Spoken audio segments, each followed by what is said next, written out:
Hello everyone, कैसे हैं आप लोग। मैं अनिरुद्ध एक बार फिर से एक नई वीडियो में आप लोगों का हार्दिक स्वागत है। तो चलिए आज की हम क्लास जो है कि शुरू करते हैं। तो ध्यान रखिएगा, आप लोगों की ये जो क्लास होगी यह क्लास 9th के लिहाज से भी होगी, क्लास 11th के भी बहुत ही इम्पोर्टेंट है। और कॉम्पिटिटिव एग्ज़ाम के तहत जितने भी लगभग क्वेश्चन पूछते हैं वो सब भी आप लोगों का इसमें इन्वॉल्व किया गया है। तो आप लोग पेशेंस बनाकर रखिएगा और इस वीडियो को अंत तक देखिएगा, बहुत ही इंटरेस्टिंग वीडियो होने वाली है। तो आज हम शुरू करते हैं। आज की जो टॉपिक है, अगर बात की जाए क्लास 9th के लिए ही, तो क्लास 9th का केमिस्ट्री का जो टॉपिक है। अगर बात की जाए क्लास 11th के लिए, तो क्लास 11th के लिए फिजिक्स का टॉपिक है। और कॉम्पिटिटिव एग्जाम के लिए आप लोगों के लिए बेहद इंपॉर्टेंट ये क्लास होने वाली है, ठीक है। तो आज हम बात करते हैं, ठीक, पदार्थ के बारे में। पदार्थ से संबंधित जो भी चीज़ें हैं वो आज हम इस क्या है सेशन में कवर करेंगे, यानी कि मैटर। समझते हैं मैटर, व्हाट इज मैटर, पदार्थ क्या है, ठीक है। पहले हम बात करते हैं पदार्थ के बारे में, पदार्थ की अवस्थाओं के भी बारे में बात करेंगे और जो है कि उनके क्या गुण होते हैं, उनके बीच और भी क्या जो है कि प्रक्रियाएं होती हैं, ठीक है। ठोस, द्रव, गैस। अगर पदार्थ के प्रकार की बात किया जाए तो ठोस, द्रव, गैस, क्या ये तीन ही केवल प्रकार होते हैं? पदार्थ की अवस्था के आधार पर अगर बात किया जाए तो पदार्थ क्या तीन ही प्रकार के होते हैं या अन्य और भी प्रकार के होते हैं? तो ध्यान रखिएगा आप लोग, ये जो आज की क्लास होने वाली बेहद बेहद इंपॉर्टेंट होने वाली है और इंटरेस्टिंग होने वाली है। आज आप लोग इस वीडियो के अंत तक बने रहिएगा और कहीं मत जाइएगा, समझिए ना। वीडियो के अंत तक बने रहिएगा और कहीं मत जाइएगा। यदि इस चैनल पर नए हैं तो चैनल को सब्सक्राइब कर लीजिए, जल्दी सब्सक्राइब कर लीजिए आप लोग, और सेशन को शेयर और लाइक करना मत भूलिएगा। चलिए आज की वीडियो में हम शुरू करते हैं पदार्थ के बारे में, ठीक। क्या होता है पदार्थ? तो पदार्थ की अगर थोड़ी सी परिभाषा की बात किया जाए तो देखिए, कोई भी अगर वस्तु है, ठीक है, जैसे मान लीजिए ये है, ठीक, कुछ भी हो गया, ठीक है। जैसे मान लीजिए ये है, ये बुक है, ठीक। तो दो चीज़ें आप लोगों को हम बताने की कोशिश कर रहे हैं इन दोनों से। तो इनका हम वजन करेंगे तो कुछ ना कुछ क्या होगा, इनका वजन निकलेगा, यानी कि इनका कुछ ना कुछ द्रव्यमान होगा। अब ये कहीं पर भी रखा जा रहा है तो ये क्या करता रहा, जगह घेर ले रहा है। इसके रिप्लेस में और इसको हटाना पड़ेगा तभी दूसरी वस्तु हम यहाँ पर रख पाएंगे, अन्यथा जो है कि यानी क्या हो रहा है, ये जगह घेर रहा है। क्या कर रहा है? जगह घेर रहा है। इसका मतलब क्या है कि पदार्थ जो होता है उसमें द्रव्यमान भी होता है और वह जगह भी घेरता है, यानी कि स्थान भी घेरता है। तो स्थान घेरने को हम क्या बोलते हैं? आयतन बोल देते हैं। क्या बोल देते हैं? आयतन भी बोलते हैं, ठीक है। तो पदार्थ की परिभाषा की बात किया जाए तो पदार्थ क्या होता है? वे वस्तुएं जो स्थान घेरती हैं, जो स्थान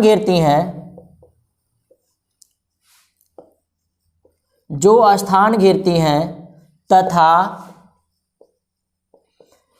जिनमें द्रव्यमान होता है। जिनमें क्या होता है? द्रव्यमान होता है।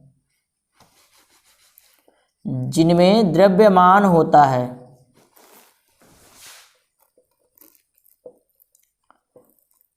वे वस्तुएं जो स्थान घेरती हैं तथा जिनमें द्रव्यमान होता है उन्हें पदार्थ कहते हैं। उन्हें क्या कहते हैं? पदार्थ कहते हैं। उन्हें पदार्थ कहते हैं। अब देखिए इसको समझिए, ठीक। कहीं कहीं आप लोगों को कुछ क्या है किताबों में मिल जाएगा, वे वस्तुएं जिनका आयतन होता है, स्थान घेरती मतलब आयतन होता है, तथा जिनमें द्रव्यमान, कहीं कहीं आप लोगों को क्या होगा, भार के बारे में बोल दिया गया, यानी कि जिनका भार होता है, जिनका क्या होता है? भार होता है, उन्हें पदार्थ कहते हैं, ठीक है। लेकिन आप लोग इस बात को ध्यान रखिएगा। चलिए मान लेते हैं पृथ्वी पर कोई वस्तु है तो उसका भार संभव है, लेकिन अगर अंतरिक्ष में जाएगा, अंतरिक्ष में किसी भी ग्रह उपग्रह पर वो नहीं है, तो इस वजह से उसका क्या भार होगा? उसका ग्रेविटेशनल फोर्स उस पर लगेगा ही नहीं। तो जाहिर सी बात है उसका जो मूल अस्तित्व है, जितना उसका द्रव्यमान है वही का वही रहेगा, ठीक है। तो इस वजह से हम ये कस कहते हैं यूनिवर्सल, ठीक। जो वस्तु स्थान, चाहे वो धरती पर रहे, चाहे चंद्रमा पर रहे, चाहे सूर्य पर रहे, चाहे किसी भी ग्रह उपग्रह पर रहे, या फिर अंतरिक्ष में ही क्यों ना रहे, ठीक है। तो तो वह क्या होगी, स्थान घेरेगी, ठीक, यानी कि उसका आयतन जरूर होगा, ठीक है। और क्या होगा, उसका द्रव्यमान होगा, उसका क्या होगा, द्रव्यमान होगा, तभी हम उसको क्या बोलेंगे, पदार्थ कहेंगे। क्या कहेंगे, पदार्थ कहते हैं, मैटर कहते हैं, ठीक है।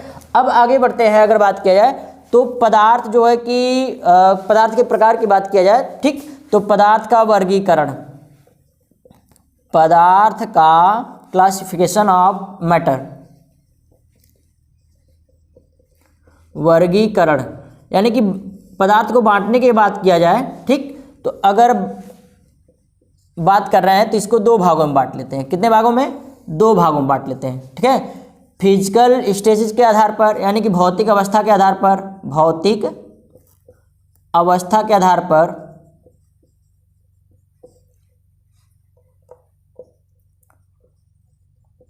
भौतिक अवस्था के आधार पर, ठीक है। और क्या है, रासायनिक संघटक के आधार पर, रासायनिक संघटक के आधार पर, ठीक है। अब हम बात करेंगे, देखिए ये जो टॉपिक है, यह जो है कि हम अगर दोनों कवर करेंगे, ठीक, तो बहुत ज़्यादा क्या है, लॉन्ग वीडियो हो जाएगी, ठीक है। तो इस वजह से हम क्या करेंगे, बस केवल पदार्थ की एक ही टॉपिक, यानी कि एक ही अवस्था के, भौतिक अवस्था के आधार पर पदार्थ क्या होता है, ठीक, इनमें हम जो है कि डिफाइन करेंगे। रासायनिक संघटक के आधार पर कभी और डिफाइन किया जाएगा, ठीक है।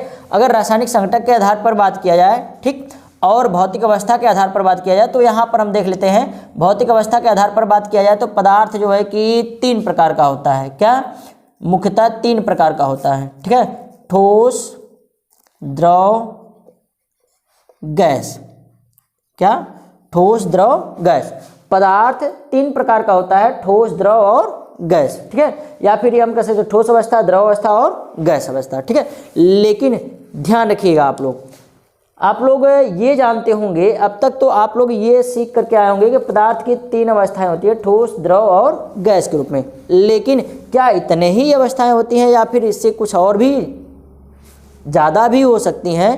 तो ये सब हम जानकारी लेंगे, लेकिन आप लोग कंसिस्टेंसी से वीडियो के अंत तक बने रहिएगा, ठीक है। आगे आप लोगों को बताया जाएगा कि क्या 3 ही प्रकार का पदार्थ होता है या फिर पदार्थ की 3 ही अवस्थाएं होती है या और भी अन्य अवस्थाएं होती हैं, ठीक है। इसके बारे में आप लोगों को आगे जानकारी दी जाएगी। अगर बात किया जाए रासायनिक संघटक के आधार पर, तो ध्यान रखिएगा, रासायनिक संघटक के आधार पर इसको हम 2 भागों में डिवाइड कर लेते हैं, ठीक। एक हो जाएगा आपका शुद्ध पदार्थ, क्या है, शुद्ध पदार्थ, और दूसरा क्या हो जाएगा, अशुद्ध पदार्थ, जिसको हम मिश्रण बोल देते हैं, ठीक है। शुद्ध पदार्थ प्योर मैटर एंड अशुद्ध पदार्थ यानी कि इम्प्योर मैटर, या ये हम मिक्सर भी बोल देते हैं, ठीक है।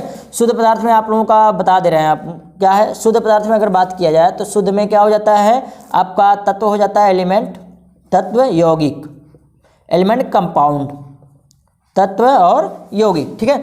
अशुद्ध की बात किया जाए तो आपका क्या हो जाता है, समांगी, होमोजीनियस और विषमांगी, हेट्रोजीनियस, ठीक है। होमोजीनियस और हेट्रोजीनियस, ठीक, समांगी और विषमांगी, इस बात को ध्यान रखिएगा, ठीक है। तो हमको किस पर बात करनी है, भौतिक अवस्था के आधार पर पदार्थ की बात करते हैं, ठीक। तो चलिए आगे बढ़ते हैं, हम भौतिक अवस्था के आधार पर पदार्थ की बात करते हैं। तो सबसे पहले हम थोड़ा सा और भी जान लेते हैं पदार्थ के ही बारे में, ठीक है। ये तो हो ही जाता है कि मतलब क्या है, भौतिक अवस्था के आधार पर पदार्थ 3 प्रकार का होता है, लेकिन थोड़ा सा पदार्थ के बारे में जान लेते हैं यूनिवर्सल, फिर इसके बाद आगे समझने में बेहद ही आसानी होगी, ठीक। तो क्या होता है, पदार्थ के बारे में जान लीजिए। ध्यान रखिएगा आप लोग कि क्या ये जो पदार्थ है, ठीक है, कोई भी वस्तु है, जैसे मान लीजिए यही चाक है या आपका बोर्ड ही है, ठीक, दीवार है, ईंटों से बनाई हुई है, ठीक है, ह्यूमन बॉडी खुद ही है, ठीक है, ये सब आपका क्या है, पदार्थ है, ठीक। चाहे जल हो गया, ठीक है, चाहे हवा हो गई जिसमें हम सांस लेते हैं, ठीक है, चाहे गैस हो गई, कुछ भी हो गया, ठीक, जिनका अस्तित्व है इस दुनिया में, तो समझ लीजिए वो क्या है, पदार्थ है, ठीक है। अब आगे अगर बात किया जाए तो ध्यान रखिएगा, हम एक टॉपिक पर बात करते हैं कि पदार्थ जो है कि क्या होता है, किन से मिलकर के बना होता है, ठीक है। पदार्थ का संघटक, पदार्थ का संघटक अगर बात किया जाए तो पदार्थ जो है छोटे छोटे कणों से मिलकर के बना होता है, छोटे छोटे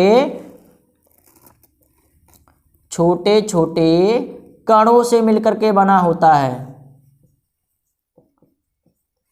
कणों से मिलकर बना होता है।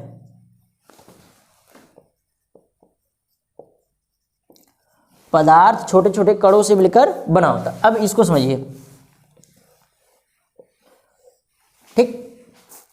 मान लीजिए ये जो हम क्या कर रहे हैं, मार्कर से इस बोर्ड पर लिख रहे हैं, ठीक है, तो इसमें जो है इंक डाल रहे हैं हम, ठीक। अब वो इंक क्या हो रही है, इससे इंक निकल रही है और मार्कर पर चिपक जा रही है, मार्कर पर क्या हो रही है, चिपक जा रही है, ठीक है। तो यानी कि इसके पार्टिकल्स कहीं ना कहीं क्या हो रहे हैं, इस बोर्ड पर चिपक जा रहे हैं, सॉरी इस बोर्ड पर चिपक जा रहे हैं, मार्कर से जो इंक निकल रही है बोर्ड पर चिपक जा रहा है, तो यानी कि इसके जो छोटे छोटे पार्टिकल्स है इसमें चिपक रहे हैं, तो यानी छोटे पार्टिकल होंगे ही, ठीक है।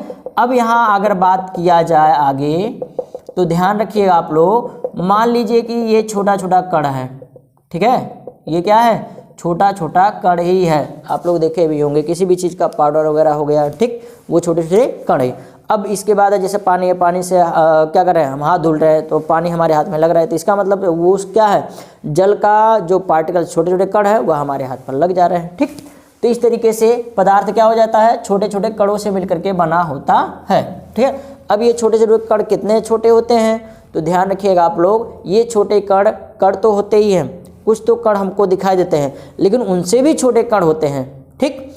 अब उनको हम क्या बोलते हैं, समझिए ना, अगर आगे बात किया जाए तो उनको हम क्या बोल देते हैं, कण को ही अणु बोल देते हैं, ठीक। और भी उनसे छोटे कण होते हैं जिनको हम परमाणु बोलते हैं, लेकिन परमाणु की जो क्या है सैद्धांतिक मूल जो सिद्धांत है, ठीक है, वह आगे हम सीखेंगे, लेकिन बाकी फिलहाल के लिए यहाँ आप लोग समझ लीजिएगा, ठीक। अब आगे और बात किया जाए तो ये जो पदार्थ है, ये जो पदार्थ है, ठीक, इनके बीच क्या होता है, खाली स्थान भी होता है, आप लोग देख पा रहे होंगे फिगर से, इनके बीच क्या होता है, खाली स्थान भी होता है, क्या होता है, खाली स्थान, पदार्थ के बीच, ठीक है, खाली स्थान होता है, ठीक है, चाहे वो ठोस हो, चाहे द्रव हो, चाहे गैस हो, ठीक। पदार्थ के बीच रिक्त स्थान, रिक्त स्थान, रिक्त स्थान, ठीक है। और याद रखिएगा आप लोग, ये जो छोटे छोटे कण दिखाई दे रहे हैं आप लोगों को, इनके बीच आकर्षण बल भी लगता है, क्या लगता है, आकर्षण बल भी लगता है, आकर्षण बल भी लगता है, ठीक है। अब थोड़ा सा इनको जो है कि और भी विस्तार तरीके से जानने की कोशिश करते हैं, ठीक। अब बात करेंगे कितने छोटे कणों से मिलकर के बना हुआ है, ठीक है। आप एक एक्सपेरिमेंट करिएगा, 3-4 डिस्पोजल ग्लास या कांच का ग्लास लीजिए, ठीक है, एक गिलास में थोड़ी सी पानी, एक गिलास में क्या करिए, पानी मिला दीजिए, उसमें कुछ जो है कि क्या करिए, कलर डाल दीजिए, क्या डाल दीजिए, कलर, रंग डाल दीजिए, ठीक है। रंग डाल देंगे तो क्या होगा, जो इसमें पानी है वह पूरा रंगीन हो जाएगा, ठीक है। अब इसके बाद और 4-5 गिलास में भी आप क्या करिए, इसमें से 1 चम्मच रंग दूसरे गिलास में डालिए और इसमें भी पानी डालिए, तो आपको क्या होगा, दूसरे गिलास में भी आपका ये जो विलयन है बन रहा है सॉल्यूशन, ठीक, वह रंगीन दिखाई देगा। फिर इसके बाद एक आध और उसमें भी पानी भर दीजिए, इसमें से 1 चम्मच निकाल करके क्या करिए, 1 चम्मच निकाल करके इसका लिक्विड इसमें डालिए, ठीक, इसमें भी डालेंगे तो ये भी आपको क्या मिलेगा, रंगीन दिखाई देगा, ठीक है। एक आध बार और एक्सपेरिमेंट कर लेते हैं, तो इसमें भी पानी भर दीजिए, ठीक है।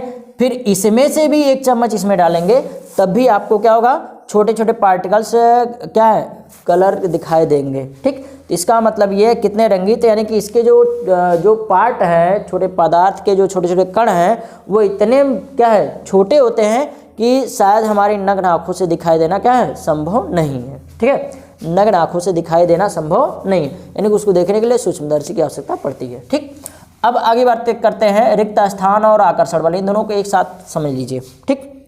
देखिए, पदार्थ के ये जो छोटे छोटे कण होते हैं, इनके बीच अगर बात किया जाए, मान लीजिए दो कण हैं, ठीक है, 2 कणों को हम जूम इन करते हैं, ठीक, मान लीजिए ये एक कण हो गया, एक कण ये हो गया, इनके बीच क्या होता है, इनके बीच क्या होता है, खाली स्थान होता है। ये जो रिक्त स्थान होता है, ये जो खाली स्थान है, ठीक है, इसी रिक्त स्थान को हम क्या बोलते हैं, अंतरा अणु का स्थान, क्या बोलते हैं, अंतरा अणु का स्थान, ध्यान रखिएगा आप लोग, अंतरा अणु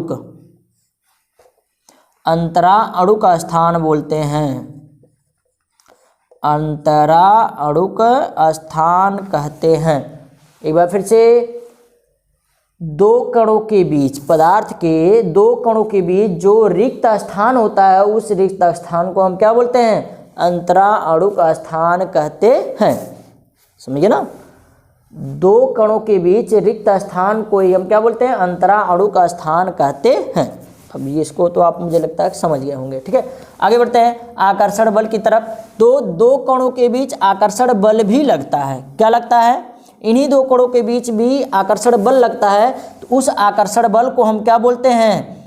अंतरा आणविक बल कहते हैं। क्या बोलते हैं? इन दोनों को, यानी कि ये इसको आकर्षित करेगा अपनी तरफ, ये इसको आकर्षित करेगा अपनी तरफ। ठीक है, तो इनके बीच जो आकर्षण बल लगता है, ये जो आकर्षण बल लगता है इसको हम क्या बोलते हैं? अंतरा आणविक बल, अंतरा आणविक बल कहते हैं। ध्यान रखिएगा, परीक्षा में पूछा जाने वाला प्रश्न है, अंतराणु का स्थान और अंतरा आणविक बल किसे कहते हैं? ठीक, अंतरा आणविक बल यानी कि दो कणों के बीच लगने वाला आकर्षण बल होता है। ठीक है, आगे बढ़ते हैं। तो मुझे लगता है कि आप लोग समझ गए होंगे। इनका भी हम क्या करेंगे, जब स्टेज के आधार पर हम अलग अलग कर दे रहे हैं, ठीक है, तो उनको हम क्या करेंगे, इनको और भी विस्तार से करेंगे कि मतलब ठोस में किस प्रकार से ये होते हैं, कितने होते हैं, ज़्यादा होते हैं, कम होते हैं, कैसे होते हैं, कैसे नहीं होते हैं। ठीक है, उन सब के बारे में आगे बात करेंगे। ठीक, तो चलिए आगे बढ़ते हैं।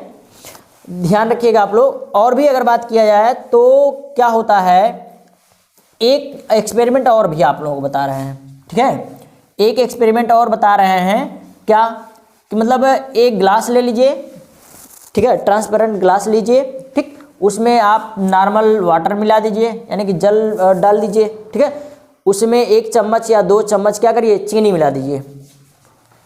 एक ग्लास लीजिए, इसमें पानी मिलाइए, फिर इसके बाद क्या करिए, 1-2 चम्मच आप क्या मिला दीजिए, चीनी मिला दीजिए। ठीक है, चीनी मिला दीजिए पानी में। ठीक है, और कुछ देर के लिए रख दीजिए उसको। ठीक, तो जब कुछ देर के लिए रख देंगे तो आप क्या पाएंगे, चीनी कहाँ जाएगी, चीनी कहाँ जाएगी? ये चीनी के जो पार्टिकल्स आपको दिखाई दे रहे थे, कुछ समय बाद 10 मिनट 15 मिनट बाद ये चीनी के पार्टिकल्स गायब हो जाते हैं। ठीक है, अब ये चीनी के पार्टिकल्स गायब हो जाते हैं, तो ये गायब कैसे हो गए भाई, है ना? अगर इसमें कंकड़ पत्थर डाल दें, ठीक है, तब तो ये वो कंकड़ पत्थर नहीं गायब होता, लेकिन चीनी क्यों गायब हुई? ठीक है, तो इसको हम समझने की कोशिश करते हैं। तो ध्यान रखिएगा, ठीक, पदार्थ के जो कण हैं, कण हमेशा गतिशील होते हैं। कण हमेशा क्या होते हैं, गतिशील होते हैं।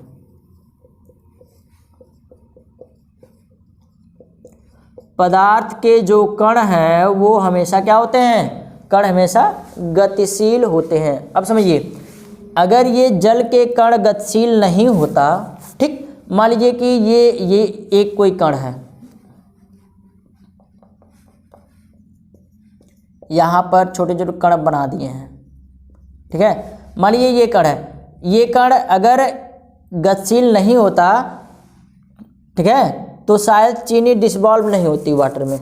ठीक, अब ये जो कण है यह गतिशील होने के कारण ये आया, मान लीजिए चीनी के किसी एक पार्टिकल से टकराया और घर्षण हुआ, फिर वो चला गया। ठीक, तो दूसरा भी आया, चीनी के पार्टिकल से टकराया, घर्षण हुआ, थोड़ी सी पार्टिकल्स को उसको तोड़ दिया। ठीक है, ये प्रक्रिया मतलब सभी कण क्या करते हैं, चीनी के सभी कणों के साथ चलता रहता है। ये क्रिस्टल के साथ उसका मतलब प्रक्रिया चलती रहती है, ये क्या है, सर्कल चलती रहता है, जिसके कारण ये पार्टिकल्स चीनी के पार्टिकल्स को अपने अंदर क्या कर लेते हैं, समा लेते हैं। ठीक, इस वजह से चीनी क्या हो जाती है, पानी में डिसॉल्व हो जाती है। ठीक है, तो इस तरह से हम पता कर सकते हैं कि कण हमेशा क्या होते हैं, गतिशील होते हैं। और भी एक्सपेरिमेंट है। ठीक है, कोई क्या है, पानी ले लीजिए आप, उसमें जो है कि कोई पाउडर मिला दीजिए, आपको पता चल जाएगा, जब वो क्या होगा, घुल जाएगा उसमें, तो आपको पता ही चल जाएगा, जाहिर सी बात है कि वो क्या हो जाता है, गतिशील होता है। ठीक, तो मुझे लगता है कि पदार्थ के बारे में इतनी चीज़ें आप लोग समझ गए होंगे।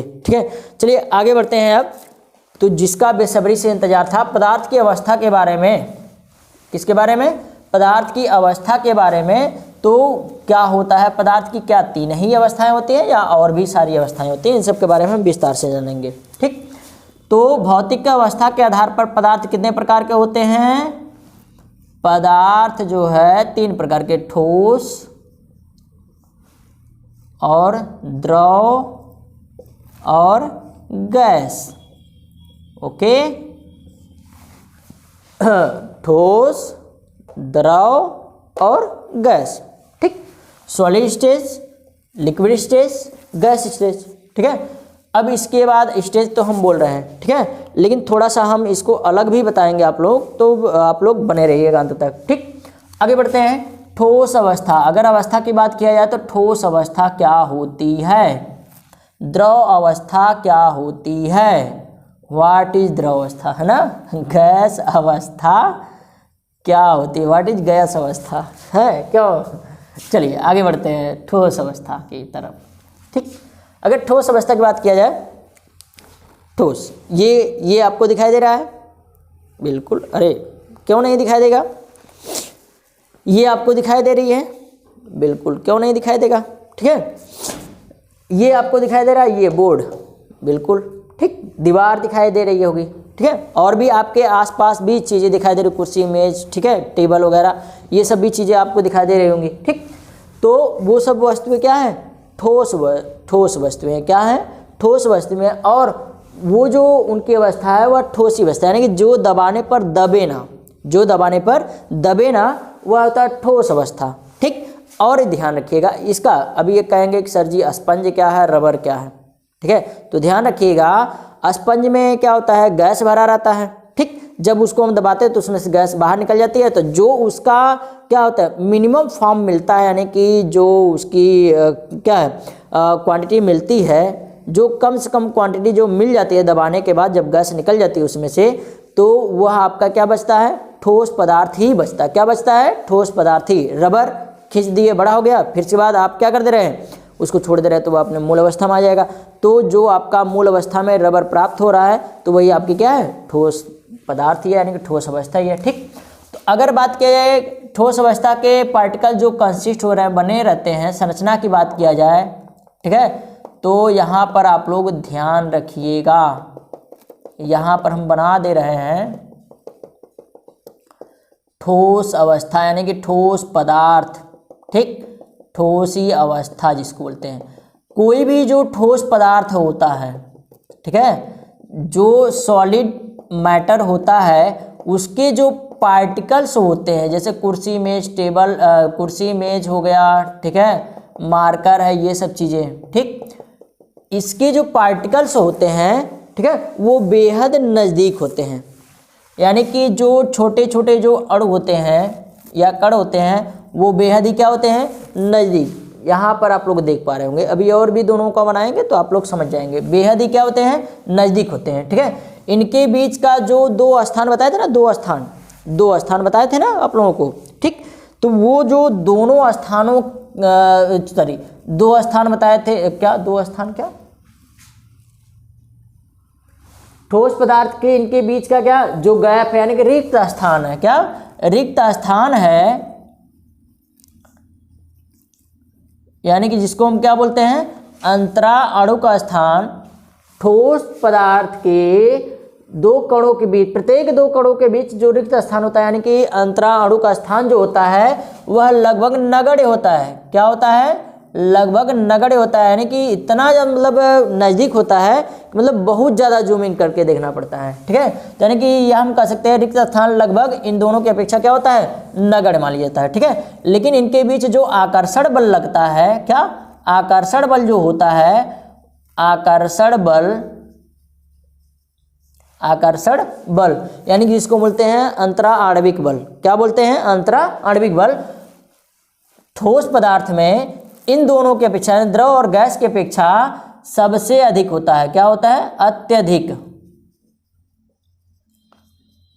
होता है। इन दोनों की अपेक्षा ठोस पदार्थ में क्या होता है, अंतरा आणविक बल, यानी कि आकर्षण बल सबसे ज़्यादा होता है। ठीक, इसी कारण से कोई भी ठोस पदार्थ अगर है, ठीक है, तो उनमें रिक्त स्थान कम होता है, आकर्षण बल ज़्यादा होता है, इसलिए वह ठोसी अवस्था में होता है। ठीक है, चलिए आगे बढ़ते हैं। अगर द्रव की बात किया जाए तो द्रव के पार्टिकल्स को हम बना लेते हैं।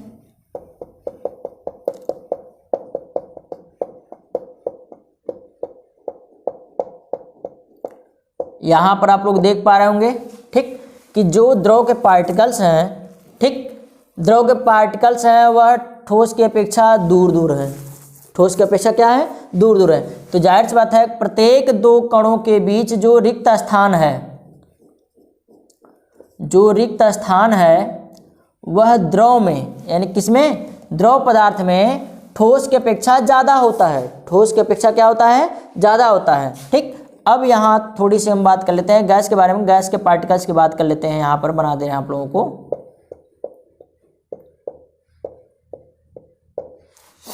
ये है गैस का पार्टिकल्स का संरचना। ठीक है, अब आप देख पा रहे होंगे गैस के प्रत्येक दो कणों के बीच जो रिक्त स्थान है वह इन दोनों की अपेक्षा बहुत ही ज़्यादा है। ठीक है, तो हम बात कर रहे थे किसका? द्रव पदार्थ के द्रव अवस्था की। ठीक है, तो द्रव पदार्थ के दो कणों के बीच जो रिक्त स्थान है वह ठोस की अपेक्षा ज़्यादा है, लेकिन गैस की अपेक्षा क्या है? कम होता है।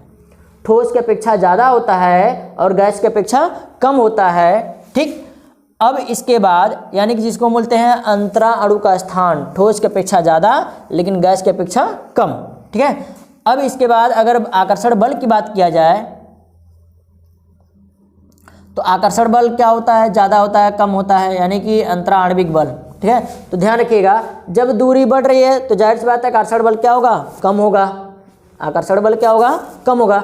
तो ठोस की अपेक्षा द्रव में आकर्षण बल जो है कम होता है। ठोस की अपेक्षा द्रव में आकर्षण बल क्या होता है? कम होता है, लेकिन द्रव की अपेक्षा गैस की अपेक्षा, किसकी अपेक्षा? गैस की अपेक्षा द्रव में आकर्षण बल जो होता है वह ज़्यादा होता है। ये थोड़ी सी कॉम्प्लिकेटेड चीज़ें हैं, इसको आप लोग एक आध बार और रिवाइज करके देख लीजिएगा, इसको आप लोग समझिएगा और भी हम समझाने की बढ़िया कोशिश करेंगे। ठीक है, चलिए आगे बढ़ते हैं। अगर गैस अवस्था की बात किया जाए, ठीक, तो क्या होता है गैस अवस्था का? ठीक, तो आप लोग देख पा रहे होंगे कि गैस जो पदार्थ है उसके जो पार्टिकल्स है वह ज़्यादा दूर दूर होते हैं। क्या होते हैं? ज़्यादा दूर दूर होते हैं। ठीक है, इस वजह से इनके बीच जो रिक्त स्थान होता है सबसे ज़्यादा होता है। रिक्त स्थान सबसे ज़्यादा यानी कि अत्यधिक होता है। रिक्त स्थान क्या होता है? अत्यधिक, सबसे ज़्यादा होता है। जाहिर सी बात है कि जब रिक्त स्थान बहुत ज़्यादा होगा, ठीक, तो इनके बीच जो आकर्षण बल होगा, आकर्षण बल जो होगा, आकर्षण बल क्या? आकर्षण बल वह बताइए ज़्यादा होगा कम होगा? यानी कि नगण्य के बराबर होगा। क्या? नगण्य के बराबर, यानी कि आकर्षण बल लगभग होगा ही नहीं। ठीक, इसी वजह से गैस के जो पार्टिकल्स हैं वह एक दूसरे से स्वतंत्र होते हैं। एक दूसरे से क्या होते हैं? स्वतंत्र होते हैं। ठीक है, अगर किसी बर्तन में, इसको खुले बर्तन में अगर आप स्टोर करना चाहें तो गैस को स्टोर नहीं कर सकते हैं। गैस को आप स्टोर नहीं कर सकते हैं। द्रव को हम किसी खुले बर्तन में हम स्टोर कर सकते हैं। ठीक है, ठोस पदार्थ को जाहिर सी बात है ठोस पदार्थ को कहीं पर भी रख दिया जाए तो वो उसका क्या होगा? जो आकार है वो बना रहता है। ठीक है, तो इस तरीके से अगर बात किया जाए, ठीक, ठोस पदार्थ की और भी विशेषताओं के बारे में जान लेते हैं। ठोस पदार्थ ये चीज़ें जो होती हैं इस कारण से इसका जो आकार है वह निश्चित होता है। उसका आकार जो होता है वह क्या होता है? निश्चित होता है। समझिए ना आप लोग, इसका आकार क्या होता है? निश्चित होता है। ठीक है, और अगर द्रव की बात किया जाए, ठीक, तो इनके बीच रिक्त स्थान ज़्यादा होता है, आकर्षण बल कम होता है इसकी अपेक्षा। ठीक है, तो इस वजह से आकर्षण बल कम, रिक्त स्थान ज़्यादा, इस वजह से इनका जो आकार है वह निश्चित नहीं होता है, जिसको बोलते हैं अनिश्चित होता है। द्रव की जो आकृति या आकार है वह क्या होती है? अनिश्चित होती है। क्या होती है? अनिश्चित होती है। अब दूसरी बात हम कर लेते हैं गैस की। ठीक है, तो रिक्त स्थान अत्यधिक, बहुत ज़्यादा, तो जाहिर सी बात है आकर्षण बल बहुत ही कम है, तो इस वजह से इसका जो आकार है यह भी क्या होगा? अनिश्चित ही होगा। ठीक है, इसका जो आकार होगा वह कैसा होगा? गैस का कोई आकार देखें आप लोग? हवा का कोई आकार देखें? बिल्कुल नहीं। ठीक है, तो इस वजह से गैस का जो आकार होता है वह क्या होता है? अनिश्चित होता है। लेकिन ध्यान रखिए, और भी आगे बढ़ते हैं। अगर आयतन की बात किया जाए, ठीक है, तो ठोस स्थान घेरता है, आयतन होता है। द्रव भी स्थान घेरता है, आयतन होता है। गैस भी, किसी गुब्बारे में आप क्या कर दे रहे हैं? हवा मार करके उसको फुला दे रहे हैं। ठीक है, तो उसमें से क्या हो रही है, गुब्बारा फूल क्यों जाता है, गुब्बारा फूलता काहे को है। तो इसका मतलब है गैस क्या हो रही है, स्थान घेर रही है, गैस क्या हो रही है, स्थान घेर रही है, तभी तो गुब्बारा फूल रहा है ना। तो ध्यान रखिएगा ये तीनों जो पदार्थ हैं, ठोस, द्रव और गैस जो पदार्थ होते हैं, ठीक है, तीनों का ठीक आयतन क्या होता है, सॉरी ये जो तीनों के तीनों जो है वो स्थान तो घेरते हैं, स्थान क्या करते हैं, घेरते तो हैं, लेकिन ठोस का आयतन की अगर बात किया जाए, आयतन निश्चित होता है। द्रव के आयतन की बात किया जाए तो आयतन भी निश्चित होता है, लेकिन गैस की आयतन की बात किया जाए तो गैस का आयतन जो है वह निश्चित नहीं होता है। मतलब क्या है यहाँ पर आप लोग, अभी हम बताए हैं क्या है, स्थान घेरना, तो जाहिर सी बात है लगभग हम इसको क्या बता दिए हैं, आयतन बात कर दिए, क्या बात कर दिए, आयतन। लेकिन स्थान घेरना और आयतन इन दोनों में थोड़ा सा डिफरेंस है, ठीक है। स्थान घेरने का मतलब कहीं पर भी कोई वस्तु है वह उसकी जगह ले लेता है, ठीक है, और आयतन का मतलब क्या है, वो जगह तो ले रहा है, ठीक है, लेकिन यहाँ पर क्या हो जाएगा, ठीक, स्थान घेर सकता है, लेकिन आयतन क्या है, वो जगह तो घेरा हुआ है, लेकिन हम क्या कर सकते हैं, उसके जगह को हम कम या ज़्यादा भी कर सकते हैं। तो मतलब क्या है, आयतन, गैस का जो आयतन होता है, गैस पदार्थ का जो आयतन होता है वह अनिश्चित होता है। यानी कि गुब्बारे को आप फुला दीजिए, उसको ऐंठ करके क्या कर दीजिए, छोटा भी बना सकते हैं, उसको ऐंठ करके क्या कर सकते हैं, उसके मुख की तरफ से छोटा भी बना सकते हैं। इस वजह से हम कह सकते हैं कि गैस का जो आयतन होता है वह क्या होता है, अनिश्चित होता है। समझिए ना, एक बार फिर समझिए, ठोस पदार्थ का आयतन आकार दोनों निश्चित होता है, द्रव पदार्थ का आयतन निश्चित आकार अनिश्चित होता है, और गैस का क्या होता है, आयतन और आकार दोनों क्या होता है, अनिश्चित होता है, ठीक है। लेकिन ये तीनों के तीनों पदार्थ क्या होते हैं, स्थान घेरते हैं, तीनों के तीनों पदार्थ क्या करते हैं, स्थान घेरते हैं, ये जो है कि कंफर्म है, ठीक।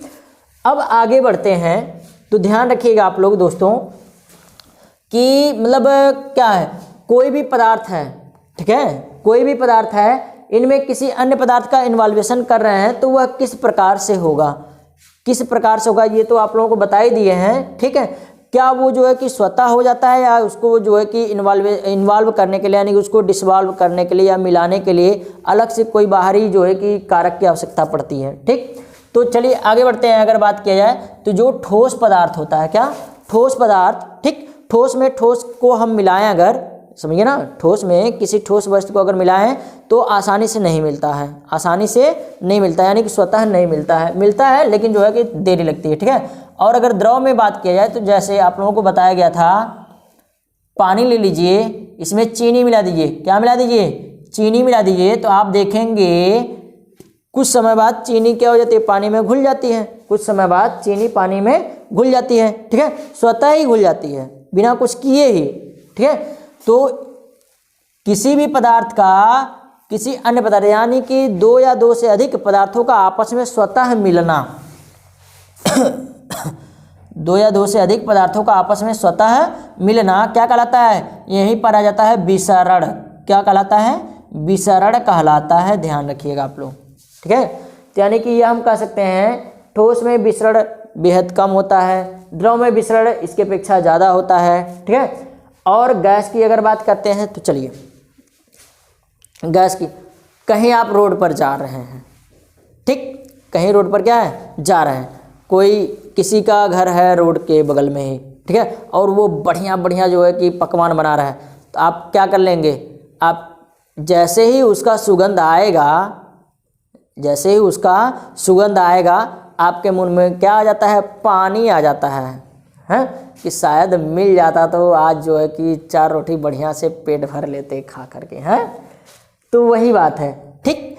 तो खाने की सुगंध यानी गैस के थ्रू, यानी कि क्या है, खाने की जो खुशबू है वह हवा के साथ मिल रही है और वह मिल करके आपके नाक तक पहुंच रही है, ठीक है। तो स्वतः ही उसकी खाने की खुशबू हवा के साथ मिल गई। अब चलिए और भी आगे बढ़िए, ठीक है। तो बाय द वे आप लोग देखेंगे तो रोड पर क्या है, मतलब और भी चीज़ें जो है कि जैसे क्या पशु वगैरह एक्सीडेंट हो जाता है, मर जाते हैं, किनारे हो जाते हैं, ठीक है, तो वो सड़ने लगा। फिर आप कुछ दूर तक देखें तो बताइए सुगंध आएगी, गंध आएगी, बदबू देगा, जाहिर सी बात है बदबू देगा ना। फिर भी आप उसको ना चाहते हुए भी आपके नाक तक वो पहुंचेगा। तो इस वजह से वो क्या हो जाता है, वहाँ पर भी वहाँ पर भी क्या हो रहा है, उसकी जो गंध है वह हवा में स्वतः ही मिल जा रही है। तो उसी को हम क्या बोलते हैं, विसरण बोलते हैं। क्या बोलते हैं, विसरण बोलते हैं। और भी दो एक एग्जाम्पल देख लीजिए। आपके घर में कोई पूजा वगैरह करता भी होगा, ठीक, अगरबत्ती कहीं सुलगाते हैं तो आप क्या होता है, पूरा रूम का क्या है, वातावरण एकदम जो है सुगंधित हो जाता है, ठीक।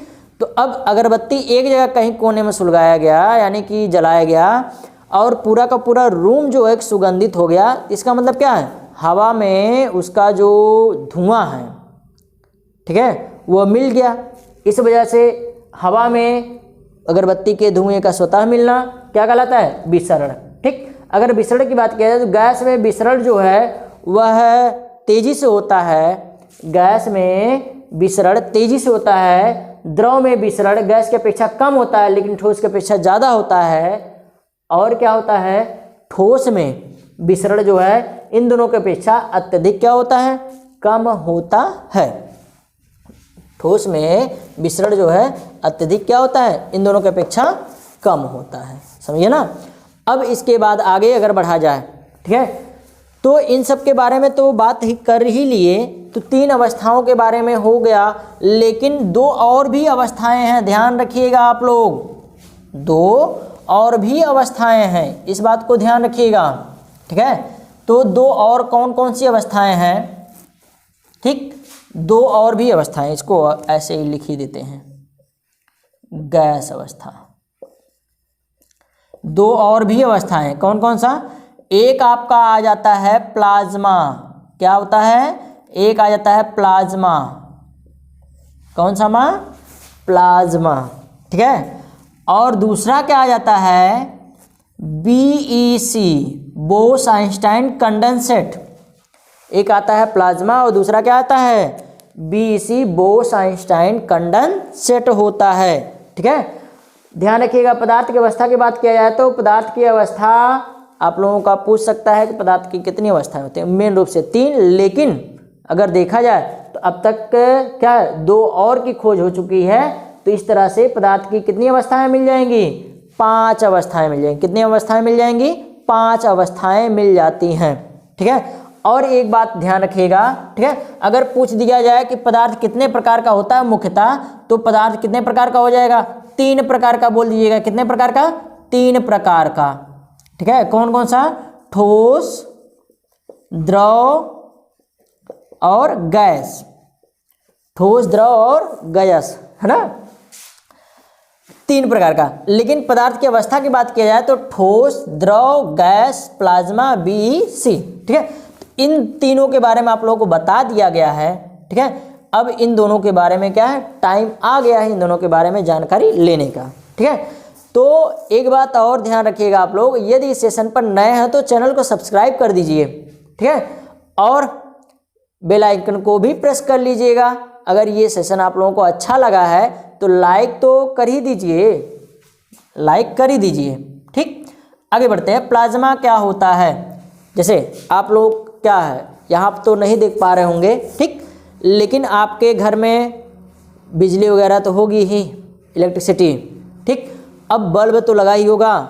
इसके पहले आप लोग 100 वाट 200 वाट का बल्ब जो है कि लगाए होंगे, ठंडी का मौसम है, ठीक है, या जो जहाँ पर ठंड रहती है वहाँ पर ये लाल वाला रेड वाला बल्ब लगाए होंगे, ठीक।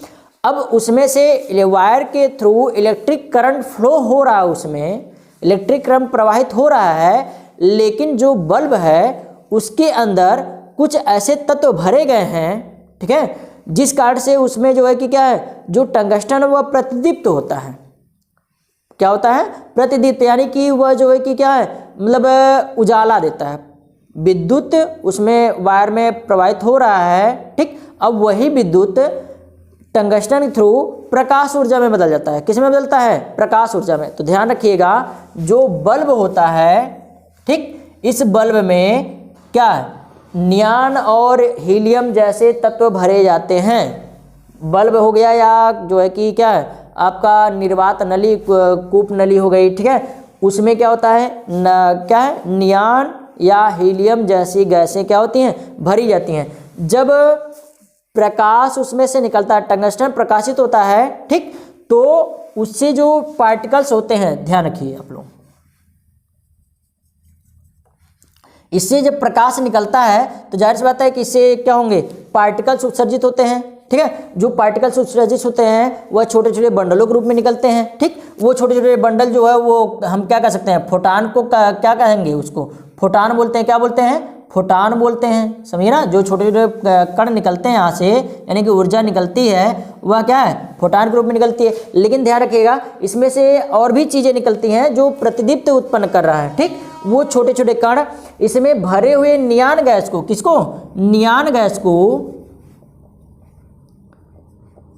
नियान गैस के परमाणु को आवेशित कर देती है, चार्जिंग कर देती है। नियान गैस के परमाणु को क्या कर देती है, आवेशित कर, आयनाइज कर देती, सॉरी क्या कर देती है, आयनाइज कर देती है, ठीक है, आयनीकृत कर देती है।